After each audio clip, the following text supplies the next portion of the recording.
Amigas e amigos, canal do Xavier, eu sou o Xavier. Gente, hoje é dia 6 de setembro, na verdade já é dia 7, que já passou da meia-noite. Então amanhã de manhã começam as comemorações do Dia da Independência. Dia da Independência, o que que isso significa exatamente, né? Independência, o Brasil conquistou a sua independência no dia 7 de setembro. No dia 7 de setembro foi o dia que oficialmente é comemorado a proclamação da independência do Brasil pelo então imperador Dom Pedro I, que passa a ser o imperador Dom Pedro I.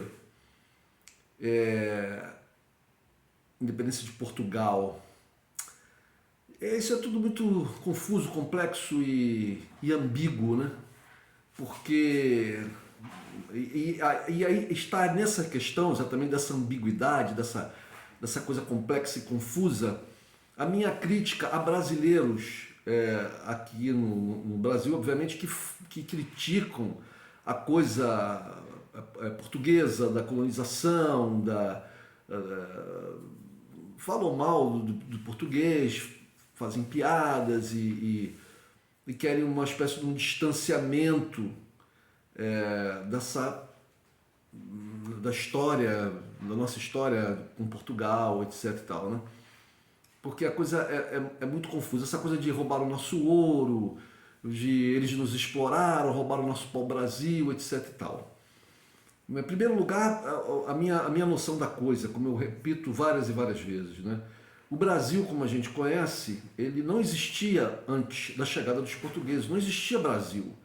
Não existia nenhuma terra, um país, uma nação indígena. Existiam muitas nações indígenas, né? Povos indígenas distintos, alguns aparentados, outros nem tanto, que eram inimigos, mesmo os aparentados muitas vezes tinham se tornado inimigos já há muito tempo e viviam em embates, né, em batalhas, em guerras. E muitos falavam línguas diferentes, tinham costumes diferentes, vestimentas diferentes.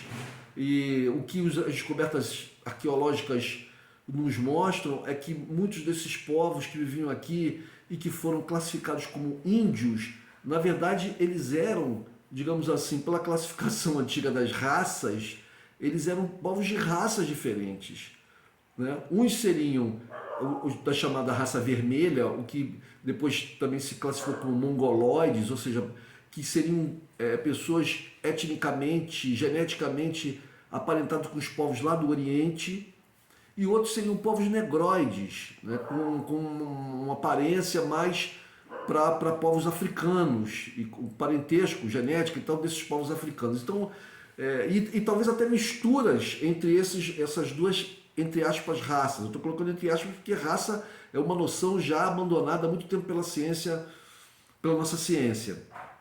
Então, mas então, quando os portugueses chegaram aqui, que você tinha várias raças, várias etnias, vários povos, várias línguas, várias culturas e muitas dessas inimigas umas das outras. Então, quem por bem ou por mal criou o amálgama, né, necessário para transformar isso tudo, esse conjunto de partes, ou melhor, essas partes em um conjunto, foi a exploração portuguesa. Vejam bem que não foram só os portugueses que chegaram aqui no que hoje a gente chama de Brasil, né? Aqui nesse litoral imenso, chegaram aqui franceses, chegaram aqui holandeses e portugueses. E chegaram até outros, talvez, né? Também mais pontualmente, mas que passaram por aqui, espanhóis, ingleses, etc., mas não tentaram se firmar. Mas os ingleses e os franceses tentaram, os holandeses e os franceses tentaram, os holandeses ficaram lá no Nordeste um tempo, mas os portugueses conseguiram retomar isso tudo, expulsá-los e assegurar o domínio de um vasto território, e depois ir avançando por esse território, tomando áreas que pertenceriam pelo Acordo de Tordesilhas, firmado muito antes, aos espanhóis, e foram criando isso que a gente chama de Brasil. Quando a gente olha no mapa aquelas fronteiras e tal, praticamente é o que foi passado para o país nascente, uma vez na independência, para o Brasil, pelo então Império Português. Então, em primeiro lugar, isso. O Brasil não existiria e não existiria se não fosse a chegada dos portugueses aqui. Não podemos nos esquecer que a língua que nós falamos é o português. Por que nós falamos português, ora bolas? Porque nós fomos colonizados pelos portugueses. Nós não falamos tupi-guarani, nós não falamos qualquer outra língua indígena, nós não falamos línguas africanas. Existem elementos no português do Brasil, obviamente, dessas línguas, mas se nós falássemos uma língua africana ou uma língua indígena brasileira, não seríamos entendidos pelos... As nossas novelas, para passar em Portugal, teriam que ter legendas ou tradução, ou dublagem. Certo? Então, não seríamos entendidos, por exemplo, pelos nossos irmãos angolanos e moçambicanos e de Cabo Verde, de Porto Príncipe, de Guiné, que falam português. Não seríamos entendidos. Então, nós falamos português. Esses brasileiros brancos, de origem europeia, ou origem japonesa, ou libanesa, ou síria, ou judaica, ou que no Brasil ficam falando, não, porque roubaram o nosso ouro. Roubaram quem? Os teus antepassados não estavam aqui, cara pálida. Os índios brasileiros podem até ter uma reclamação, né, eu acho que com justificada, com relação à coisa portuguesa, à exploração portuguesa. Né? Os africanos, acho que até mais ainda, né? Porque foram transladados de um continente para outro como escravos, né? Num período longo e, sem dúvida nenhuma, para o Brasil, portugueses e brasileiros, depois da independência, foram responsáveis pelo maior número de africanos escravizados trazidos, retirados da África. Né? Bem na frente de todos os ingleses, dos franceses, dos espanhóis, etc. Né? E os portugueses, mesmo só os portugueses, mesmo antes da independência, antes de 1822, os portugueses sozinhos já tinham transladado mais escravos do que espanhóis, ingleses e franceses. Né? Então, ganharam a pole position nesse aspecto, né? Triste pole position. Mas, de qualquer maneira, tudo isso que aconteceu lá no passado é o que formou o nosso povo de hoje. É o que formou o Brasil de hoje. Bom, dito isso, a questão da independência. A questão da independência do Brasil foi um acordo, obviamente, entre o poder, né? Entre a Casa Real, a nobreza. Né? Tudo bem que houve embates, houve escaramuças, né? Houve batalhas, mas a coisa tinha sido decidida lá pelo alto, né? Tinha sido decidida lá pelo alto, lá pelos poderes do Império. Tanto que, obviamente, todo mundo sabe a história do Brasil. Quem fica aqui governando o Brasil é o filho do rei. É o filho do rei de Portugal. Ele deixa o filho aqui, passa para ele, que torna-se imperador do Brasil. Então, né, a coisa... E depois esse filho do rei passa para o seu filho e volta para Portugal para retomar o trono de Portugal que teria sido tomado lá por um outro. Então, o que acontece é que a estrutura de poder existente em Portugal, que era a estrutura de poder que existia em toda a Europa, né? Uma estrutura monárquica, uma estrutura ainda egressa, a transição estava se fazendo do feudalismo. A gente não pode esquecer, gente, que o feudalismo era um sistema político, econômico, que mantinha as pessoas em classes sociais estanques, como castas, da onde as pessoas não saíam, fora um milagre ou outro, mas as pessoas não saíam. Então, se você nascesse um servo, você seria servo para o resto da sua vida e seus filhos e seus netos também. E vejam, é claro que não existia na lei a possibilidade de se fazer com o servo o que depois foram fazer com os escravos africanos, vendê-los, comprá-los, torturá-los, marcá-los com ferro, né? Abusar deles sexualmente, fazer o que você bem entendesse. Isso não era permitido.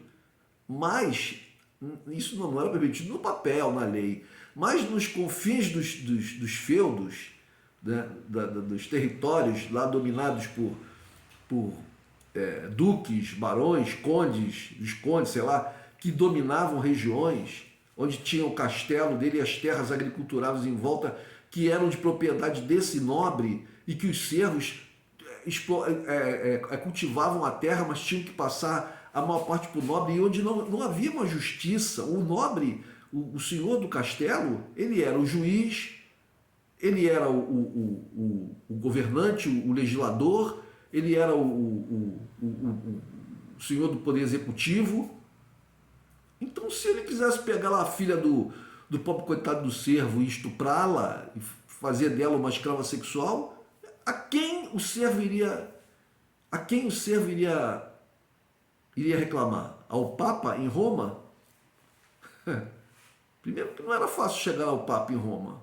Segundo, se eles conseguissem chegar, muitas vezes o Papa seria até pior do que o próprio senhor feudal da região onde ele vivia. Então, esse sistema que estava passando por uma transformação, obviamente, né? O sistema capitalista estava no nascedouro, mas a estratificação da sociedade ela continuou se mantendo. Então, esse sistema foi transplantado para o Brasil, mas não só para o Brasil, foi transplantado para todas as colônias. Para todas as colônias dos países europeus, de início. Claro que com o tempo, as transformações, a história ela é uma coisa dinâmica, né? As coisas foram se transformando. Mas essa estrutura de poder, do manda quem pode, obedece quem tem juízo, ela se perpetuou, ela se transformou, se adequou, e tudo, como diz o ditado, tudo muda e tudo fica a mesma coisa. Podemos até fazer uma avaliação sobre o sistema português, as coisas demoraram mais a mudar, sobre o sistema católico, né? Que nos países protestantes havia diferenças que redundaram, diferenças sutis que acabaram redundando em diferenças significativas posteriormente. Tudo isso tem um certo sentido. Porém, o sistema de poder, vejam que os Estados Unidos, um país escravista, os ingleses escravizaram africanos e levaram para lá, e a escravidão perpetuou-se nos Estados Unidos, e até os anos 60 os Estados Unidos viviam um verdadeiro sistema de apartheid racial. Né? Não diferente do que vivia na África do Sul, do que se vivia na África do Sul, né? Até a libertação de Mandela e todo o processo que aconteceu na África do Sul. Então, os Estados Unidos viviam um processo de apartheid racial até os anos 60. Uma pessoa negra, se ela entrasse num ônibus, ela tinha que se dirigir para um determinado lugar lá no fundo do ônibus. Ela não poderia sentar nas cadeiras onde os brancos sentavam. Uma pessoa negra andando na calçada, se viesse uma pessoa branca, ela teria que dar espaço para a pessoa branca passar. Certo? Então isso é uma prova de que esse modelo, né, de diferenciação das pessoas, ele permaneceu de uma maneira ou de outra em todas as colônias europeias das Américas. Então o Brasil não foi diferente. Mas então, quando houve aqui a independência do Brasil, essa independência, ela não foi para os mais pobres, ela não foi para os escravos, ela não foi para as pessoas pobres que não tinham, os pequenos agricultores, os que trabalhavam na terra para os senhores, para os grandes fazendeiros. Não foi para essa gente. Não foi para essa gente. Mas isso também foi assim nos outros países das Américas. Não foi assim nos Estados Unidos. Isso não aconteceu nos Estados Unidos. Uma vez os Estados Unidos tendo se tornado independente, agora todas as pessoas pobres americanas, os escravos americanos, todos passaram a ser iguais a todas as outras pessoas. Claro que não. É claro que não. Acabei de citar agora. Até a década de 60, nos Estados Unidos vivia-se um sistema de apartheid racial. Até a década de 60 do século XX. Então, a coisa da independência é uma coisa das elites. A coisa da independência é uma coisa das elites. Dito isto, Eu acho que isso é ponto pacífico e facilmente assimilável e compreensível por qualquer pessoa com um mínimo de inteligência. Agora, isso não quer dizer que eu tenha que ser iconoclasta e derrubar ídolos. E ficar derrubando ídolos, como se isso fosse resolver os problemas. Outro dia eu vendo aqui uma entrevista do cidadão que faz que tem como é mais conhecido pelo personagem que ele encarna de uma drag queen, que fala de política, etc. Ficou muito conhecido por isso no YouTube, nas redes sociais, etc. Ele descaracterizado de drag queen, ele falando sobre o hino brasileiro. E aí fez críticas que o hino, porque a letra da maneira como ela é escrita, que está distante do povo, blá. Bom, por que ela foi escrita assim, que era uma coisa para elite? Bom, em primeiro lugar, que o hino, o hino foi composto no século XIX e a letra foi composta também já há muito tempo. Né? E sem dúvida nenhuma foi composta por gente, primeiro, que tinha um domínio da língua portuguesa. Né? Um domínio. Não iam dar, as próprias elites do governo não iam dar a composição do hino para uma pessoa do povo que não tivesse o domínio da língua. A gente sabe que tem uma coisa da língua do poder e a língua que é falada pelo povo. Isso tem em todos os lugares. Né? O próprio português nasce lá em Portugal, né? Numa mistura da língua que as pessoas falavam naquela região, do celta misturado de povos que viviam antes da chegada dos celtas, com o latim, mas não o latim dos grandes pensadores romanos, né? Não o latim das elites romanas, mas o latim vulgar, o latim que era falado pelas legiões, pelos soldados. É esse latim vulgar que, misturado com o que se falava, a língua que se falava na região de Portugal, que gerou o português. E depois, é claro que com a contribuição de outras línguas, como o árabe dos mouros do norte da África, né? Possivelmente com línguas, com o sefardita dos judeus, né? E sei lá, talvez até com a língua dos alemães, dos povos alemães que vieram invadiram o Império Romano posteriormente. Então tudo isso foi contribuindo para formar o português. Então existe uma diferença entre a língua de poder, a língua que todo mundo estuda nos cursinhos para passar em concurso público, né? A língua que é cobrada nas escolas desde que você entra para a escola, como é que você faz a estrutura de uma frase, né? Como é que você estrutura corretamente isso, como é que você fala as palavras corretamente segundo regras da gramática. Existe uma gramática, então é óbvio. Eu acho até que uma letra difícil, porque a crítica do rapaz lá que encarna esse personagem da drag queen, ele fala justamente da primeira estrofe do hino, né, que é ouviram do Ipiranga as margens plácidas, que sem dúvida uma pessoa de hoje que não seja dos tempos modernos, que não seja estudiosa do português, vai ter dificuldade de saber do que exatamente essa frase está falando. Mas como é mágico quando você, estudando, descobre, entende como estudar a própria língua, né? Como se rebuscar no estudo da língua. Posso estar enganado, mas eu penso assim, é importante para o teu próprio desenvolvimento intelectual, etc. Então eu acho que, por exemplo, a língua portuguesa, eu acho que nós aqui no Brasil devemos dar muita ênfase, né? Desde o ensino básico inicial, das primeiras séries iniciais, ao estudo do português e da matemática. Fundamentalmente desses dois. Vamos acrescentar isso. Organização social e política brasileira. Não nos moldes da ditadura, né? Não nos moldes do que se fazia na ditadura, mas que as pessoas compreendam a estrutura, a organização do nosso sistema político democrático. A estrutura do Estado brasileiro, do Estado democrático, de direito. Isso deveria ser ensinado desde pequeno. Então, português, a matemática, organização social e política e uma língua estrangeira para que as pessoas, não necessariamente o inglês, né? Talvez até duas línguas. O inglês como uma língua franca mundial hoje em dia, talvez, quem sabe, daqui a algum tempo seja substituída por uma outra, né? Mas talvez o inglês e mais uma terceira língua. E aí as outras matérias que nós aprendemos, biologia, geografia e tal, mas com um peso diferenciado. Eu acho que matemática, português e organização social e política, principalmente. E aí, num plano outro, uma língua estrangeira qualquer, né, que fosse bem variada, não só línguas europeias, mas, por exemplo, o chinês, o árabe, o russo, né, e a língua franca, né, que talvez fosse o inglês. Né. Talvez não, hoje em dia é o inglês. Então não concordo com essa derrubada de